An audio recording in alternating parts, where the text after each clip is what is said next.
O que interessa é que os de Smolensk tenham dado as milícias a sua majestade. Temos de ser obrigatoriamente como eles. Se a fidalguia da província de Moscovo achar necessário, pode demonstrar a sua fidelidade ao imperador por outros meios.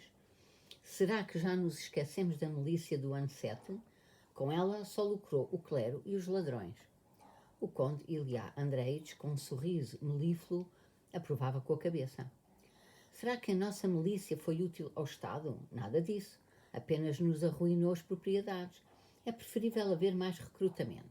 Senão, quem nos regressa à casa não é um soldado nem um mugito, mas um depravado. Os fidalgos não vão poupar a sua vida. Nós próprios iremos para a luta, todos até ao último, e levaremos connosco mais recrutas. Basta que Sua Majestade nos chame e morreremos todos por ele, acrescentou o orador entusiasmando-se. Ilya Andreitch, de prazer, engolia em seco e dava empurrõezinhos a Pierre. Mas a Pierre só apetecia falar também. Chegou-se para a frente, movido por uma inspiração, sem ele próprio saber o que o inspirava nem o que ia dizer. Já abria a boca para falar quando um senador, totalmente desdentado, com uma cara inteligente e zangada, e que se encontrava perto do orador, interrompeu Pierre.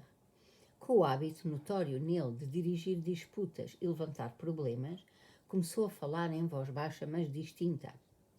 Suponho, excelentíssimo senhor, disse o senador, mascando com a boca desdentada, que não fomos convocados para aqui com a finalidade de discutirmos o que é mais conveniente para o Estado no momento atual, se o recrutamento, se as milícias. Fomos convocados para responder ao apelo com que Sua Majestade o Imperador nos dignou. Deixemos que seja o poder superior a julgar sobre o que mais convém, o recrutamento ou as milícias. Pierre de repente encontrou saída para a sua exaltação. Enraivecia-o aquele senador que assim defendia uma atitude linear e uma estreiteza de visão no que respeitava à ação da nobreza prevista para breve. Pierre avançou e interrompeu. Não sabia ainda o que ia dizer, mas começou animadamente, com o seu russo ornamentado de palavras francesas e um toque livresco no seu discurso.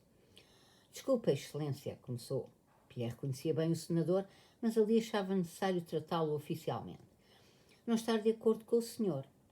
Pierre titubeou. Apetecia-lhe dizer meu distinto preopinante. Com o senhor, que não tenho a honra de conhecer, mas suponho que a nobreza, para além de vir aqui a exprimir o seu consentimento e entusiasmo, foi convocada também para discutir as medidas com que podemos ajudar a pátria. Suponho, continua Pierre entusiasmando-se, que Sua Majestade ficaria desagradado se apenas vissem nós os proprietários de mujiques que lhe entregamos como carne para canhão, em que nos transformamos, mas que não achasse aqui o nosso conselho. Gaguejou. Houve quem se afastasse do círculo de ouvintes ao reparar no sorriso desdenhoso do senador em reação ao discurso livre pensador de Pierre. Apenas a Ilya Andreitch agradaram as palavras de Pierre, tal como lhe agradaram as palavras do marinheiro, do senador e, de uma maneira geral, todas as palavras de todos os discursos que ouvira ali. Suponho que, antes de se discutir esses problemas, continuou Pierre, temos de perguntar a Sua Majestade, pedindo-lhe respeitosamente que nos comunique quantos efetivos temos e em que situação se encontram. E então, mas Pierre não teve tempo de acabar porque foi atacado de 3 lados. O ataque mais forte foi da parte de Stepan Stepanovich Apraxin, seu conhecido de longa data e jogador de Boston, que sempre simpatizara com ele. Stepan Stepanovich estava de farda, e fosse pela farda ou por qualquer outra razão, Pierre viu diante de si uma pessoa muito diferente da que conhecia. Stepan Stepanovich, com uma súbita raiva senil na cara, gritou a Pierre: em primeiro lugar, fique sabendo que não temos o direito de perguntar semelhante coisa ao imperador. Isto é tudo uma subserviência. Em segundo lugar, mesmo que a nobreza russa tivesse esse direito, Sua Majestade não poderia responder-nos. As tropas movimentam-se em conformidade com o avanço do inimigo. Os efetivos diminuem e aumentam. Outra voz, pertencente a um senhor de estatura média, de seus 40 anos, que Pierre tinha conhecido em tempos numa farra dos ciganos e que conhecia como jogador de cartas pouco honesto, mas que agora também estava muito diferente por causa da farda, avançou contra Pierre, interrompendo a Praxkin. Além disso, não é uma boa altura para raciocinar. O que é preciso é agir. A Rússia está em guerra. O inimigo quer levar a Rússia à perdição, profanar os túmulos dos nossos pais, raptar as nossas mulheres e os nossos filhos. O fidalgo bateu com a mão no peito. Vamos todos levantar-nos, vamos todos ao combate pelo nosso paizinho czar. Gritava, esbugalhando os olhos injetados de sangue. Ouviram-se entre a multidão várias vozes de aprovação. Somos russos e não pouparemos o nosso sangue na defesa da fé, do trono e da pátria. E se somos filhos da pátria, vamos deixar-nos de disparates. Mostraremos à Europa como a Rússia se levanta pela Rússia, gritava o fidalgo. Pierre queria objetar, mas não conseguia dizer uma palavra. Sentia que a força das suas palavras, independentemente da ideia que a exprimiam, era menos audível do que o som das palavras do fidalgo excitado. Ilia Andreevich, parado atrás do círculo, aprovava. Havia pessoas que no final de cada frase do orador se voltavam rapidamente para ele e diziam: é assim mesmo, é assim, é verdade. Pierre queria dizer que não estava em desacordo com os donativos em dinheiro e em mujiques, que estava pronto a sacrificar a sua própria pessoa, mas que era necessário conhecer o estado das coisas para dar a ajuda conveniente. Mas não podia falar. Muitas vozes se ergueram, falando ao mesmo tempo, pelo que Ilia Andreevich nem tempo tinha de acenar a todos a sua aprovação. E o grupo crescia, desfazia-se, voltava a juntar-se, até que, por fim, num burburinho, se movimentou em peso para a sala grande até à mesa monumental. Pierre, além de não conseguir falar, era interrompido com grosseria, afastado aos empurrões, e viravam-lhe as costas como a um inimigo comum. O motivo dessa atitude não era o descontentamento pelo sentido das suas palavras, que já tinham sido esquecidas depois dos muitos discursos que provocaram, mas sim porque, para o entusiasmo da multidão, era necessário um objeto palpável de amor e um objeto palpável de ódio. Pierre tornara-se este último objeto. Houve ainda muitos oradores que falaram depois do fidalgo excitado e todos no mesmo tom. Muitos discursaram maravilhosamente e de maneira muito original. Glinka, editor da revista Ruski Vestnik, que a multidão reconheceu, o escritor ouvia-se na multidão, disse que o inferno tinha de ser repelido com o inferno, que ele vira uma criança sorrindo ao ver o brilho dos relâmpagos e ao ouvir o som da trovoada, mas que nós não seríamos essa criança. Sim, sim, a trovoada, repetiam com aprovação nas filas de trás. A multidão aproximou-se da mesa grande onde, com as suas fardas e as suas faixas, se sentavam os velhos dignatários, grisalhos e carecas, rondando, em média, os 70 anos. Todos eles homens que Pierre conhecia de suas casas, onde tinham bobos, e dos clubes onde jogavam Boston. A multidão aproximou-se da mesa, sempre em burburinho. Um a seguir ao outro, e às vezes dois ao mesmo tempo, discursavam os oradores, apertados por trás pela multidão contra os espaldares altos das cadeiras. Os que estavam atrás detectavam as omissões dos oradores e apressavam-se a acrescentar o que for omitido. Outros, no meio daquele calor e daquele aperto, davam voltas à cabeça para encontrarem mais qualquer ideia e, mal encontravam, diziam-na rapidamente. Os velhinhos dignatários, todos conhecidos de Pierre, viraram as cabeças para trás, ora para um, ora para outro orador, e as expressões das suas caras diziam, principalmente, que tinham muito calor.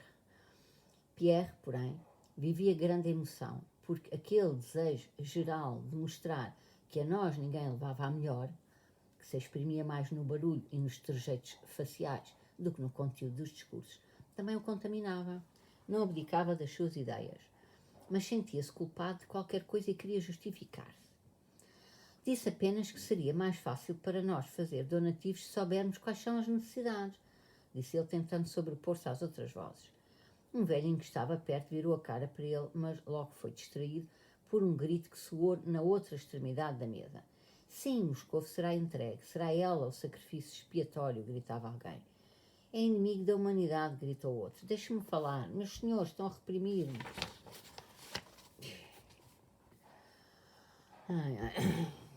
23. Foi então que, diante da multidão de nobres, que se afastara a passo rápido, envergando farda de general com uma faixa em diagonal do ombro à anca, apareceu com o seu queixo espetado para a frente e os olhos lestos, o conde Rastopchin. Sua Majestade, o Imperador está a chegar, disse Rastopchin. Venho agora de lá. Penso que na situação em que nos encontramos não há nada a discutir. Sua Majestade deu-nos a honra de promover esta reunião, a nós e aos comerciantes, disse o conde Rastopchin. Dali, apontou para a sala dos comerciantes, vão jorrar milhões. E o nosso dever de nobres é contribuir com as milícias e não olhar a poupanças. É o mínimo que podemos fazer. Falta de racionalidade. Iniciou-se o conselho, mas apenas entre os dignatários que estavam à mesa. O conselho decorria em grande sossego. Chegava a parecer triste depois da balbúrdia recente. Ouvir-se apenas uma voz ou outra senil a dizer de acordo, ou para variar, sou da mesma opinião, etc. Foram dadas instruções ao secretário para escrever a deliberação da nobreza de Moscovo, no sentido de que os moscovitas, à semelhança dos nobres de Smolensk, contribuíam com 10 homens em cada 1000 e mais o fardamento completo. Os senhores membros do conselho levantaram-se como que aliviados, arrastando as cadeiras com ruído, e foram passear pela sala, desentrupecendo as pernas, tomando algumas pessoas pelo braço e conversando. Sua Majestade, ouviu-se de repente nas salas, e toda a gente se precipitou para as portas de entrada. O imperador entrou na sala e seguiu pela passagem larga aberta pelos nobres. Pintava-se em todas as caras uma curiosidade respeitosa e assustada. Pierre estava bastante longe e não podia ouvir o discurso do imperador em condições. Pelo que ouviu, percebeu apenas que Sua Majestade falava do perigo que o país corria e nas esperanças que depositava na fidalguia moscovita. Ouviu-se, em resposta ao imperador, uma voz que lhe comunicava a recente deliberação tomada pela fidalguia. Meus senhores, disse o imperador numa voz trêmula. Falta aqui um A. A multidão agitou-se e voltou a silenciar-se. E Pierre ouviu com clareza a voz agradavelmente humana e enternecida do imperador. Nunca duvidei da abnegação da fidalguia russa, mas hoje ela ultrapassou as minhas expectativas. Agradeço-os em nome da pátria. Meus senhores, vamos agir. O tempo é o nosso bem mais precioso. O imperador terminara, a multidão começou a apertar-se em volta dele, ouviam-se por todo o lado exclamações de entusiasmo. Sim, o mais preciso, palavra de czar, dizia lá atrás Ilia Andreevich, que ouvira mal, mas percebia tudo à sua maneira. Da sala da fidalguia, o imperador passou para a sala dos comerciantes. Demorou-se lá 10 minutos. Pierre, no meio dos outros, viu Sua Majestade a sair da sala dos comerciantes com lágrimas de enternecimento nos olhos. Como viria a saber-se mais tarde, mal o imperador começou a falar para os comerciantes, os olhos molharam-se-lhe de lágrimas e foi em voz tremente que acabou o discurso. Pierre viu que o imperador saía acompanhado por 2 comerciantes. Pierre reconhecia um deles, um gordo concessionário do Estado. O outro era o presidente do Conselho Municipal, um homem de cara magra e amarela e barba afilada. Ambos choravam, e se o magro se limitava a ter os olhos em lágrimas, o gordo concessionário soluçava como uma criança e não parava de repetir: tomai a minha vida e os meus bens, Majestade.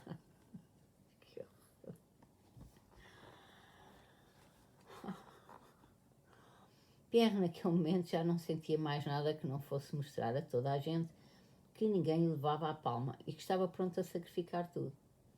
Censurava-se pelo seu anterior discurso de caráter constitucionalista e procurava a ocasião de emendar o seu erro. Quando soube que o conde Mamonov dava um regimento, Bezukov declarou de imediato ao conde Rastopchin que contribuía com 1000 homens e o respectivo mantimento. O velho conde Rostov foi incapaz de conter as lágrimas quando contava à mulher o que tinha acabado de ver. E logo a seguir deu o seu consentimento ao pedido de Pétia e foi pessoalmente alistá-lo. No dia seguinte o imperador foi-se embora. Toda a fidalguia despiu as fardas e de novo se espalhou pelos clubes e pelas casas, dando ordens pigarreadas aos administradores sobre a organização das milícias. Uns administradores espantados com os encargos excessivos que tinham acabado de assumir. Ainda ficamos aqui.